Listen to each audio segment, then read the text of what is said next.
विवेकानंद जी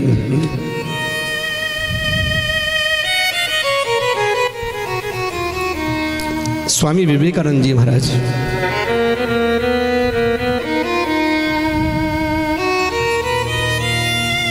इनके गुरु थे श्री रामकृष्ण परमहंस। स्वामी रामकृष्ण परमहंस के शिष्य स्वामी विवेकानंद जी महाराज, उन्होंने वेदों का बड़ा अध्ययन किया, उन्हें बहुत ज्ञान हो गया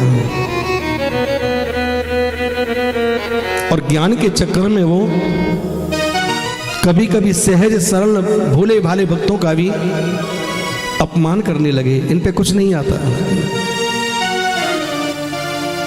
और वो ज्ञान को परेशान भी करने लगा। अति का जो ज्ञान होता है ना, वो भी बहुत दुख देता है।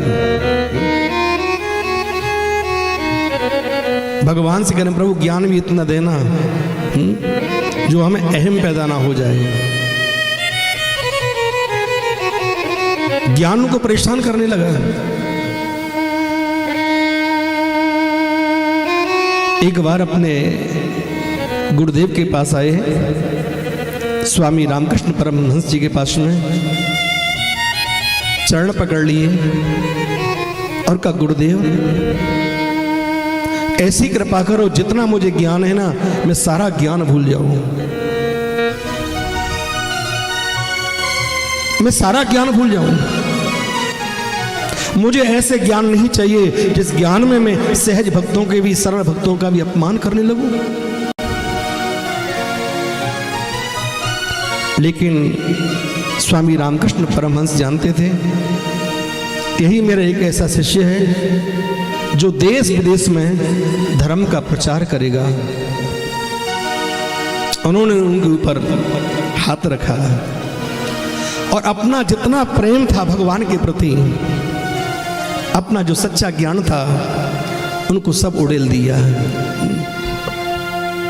अब तो ज्ञान के साथ उनमें प्रेम प्रकट हुआ, ज्ञान के साथ प्रकट हुआ प्रेम। कहते ज्ञान है, भक्ति नहीं है, प्रेम नहीं है तो ज्ञान हमारा लंगड़ा है, पंगु है। उनमें भगवान के प्रति प्रीति उत्पन्न हुई। एक समय विदेश में संतों का अधिवेशन था टोरंटो में। वहां पर बड़े बड़े संत महापुरुष, देश देश के बड़े बड़े गणमान्य व्यक्ति उस सभा में आए थे। स्वामी विवेकानंद जी भारत की तरफ से पहुंचे। पहले तो सब सोच रहे थे पता नहीं भगवा भेषधारी ये कौन आ गए यहाँ पर, ये क्या बोलेंगे हम पढ़े लिखों के बीच में। लेकिन जिस समय स्वामी विवेकानंद जी बोले ना, समय 10 मिनट का मिला पर बोलते बोलते 10 घंटे हो गए। वहां के लोगों की तृप्ति नहीं हुई। जब भगवान श्री कृष्ण के विषय में उन्होंने बोला और 10 घंटे के बाद जब मन से भागने लगे, उतरने लगे, तो लोग उनके पीछे हो लिए, स्वामी जी और सुनाओ और सुनाओ और सुनाओ।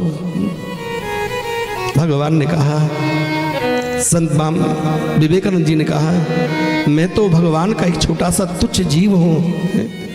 जब मैंने थोड़ा सा उनके विषय में आपको समझाया तो तुम्हें कितना प्रेम प्रकट हो गया, पर जिस समय भगवान साक्षात होंगे उस समय ब्रज की गोपियों में उनके प्रति कितना प्रेम होगा। कभी सोचा आपने? हम कथा सुनने के बाद भी हमें इतना प्रेम आ जाता है कि प्यारे फिर हमें संसार अच्छा नहीं लगता, सब कुछ नासवान दिखाई पड़ता है। और जिनके साथ स्वयं ठाकुर जी ने लीला करी हो वो कितने भाग्यवान जीव होंगे। कभी सोचा है?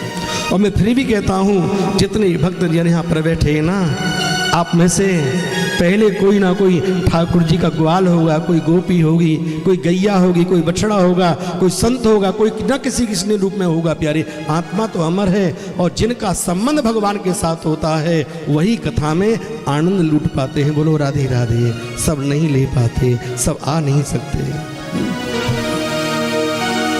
इरादे रोज बनते हैं, बन बन के बिगड़ जाते हैं।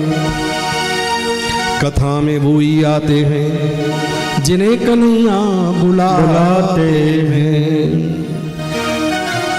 कन्हैया ने आपको बुलाया है, प्रभु ने आपको बैठाया है।